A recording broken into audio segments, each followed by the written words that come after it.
There is no question I get asked more than, can you walk on your camper roof? This particular question stemmed because I was walking on the roof of this Class A. But truth be told, just about every camper roof is walkable. You don't need a fancy Class A motorhome to walk on it. Yes, that includes these little guys and these little guys, even when you don't have a ladder. The not having a ladder thing is more of just a cost-cutting thing. It's not really to signal that you shouldn't be on your roof. There are some rules to walking on your roof, though. One of them being don't patch things like that. Also, when you first get your foot up here, take a general assessment. I'm about 215 pounds soaking wet, and I can walk on just about anything.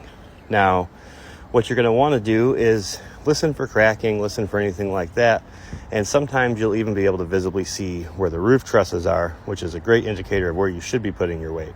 Again, with some smaller travel trailers like those with thinner roof structures, you may feel some flex. That's fine. If you start hearing cracking, it's a good indicator that you should be spreading your weight out better, and you can do that with sheets of plywood. A sheet of plywood in your work area is going to be a great way to disperse your weight evenly. I'm on roofs all the time, and I can count on one hand the amount of times that I've needed to use plywood to disperse my weight on a roof. Make sure you're not standing in one place like this. This roof's a little stronger, so it's fine. But use your best judgment. You'll hear it if it's cracking. You'll hear it if you're having issues. And again, plywood will help disperse your weight. It's a very rare situation. If you're on the heavier side, I'd recommend using the plywood. When moving that plywood around, just make sure you're not dragging corners on your roof membrane and tearing holes. Now, besides your vents and stuff in the middle, a lot of your stuff, like if you're touching up sealant on that skylight, can be done from a ladder from the side of the coach. Same with that vent there and that antenna there. So if you can avoid being on your roof, try to do so.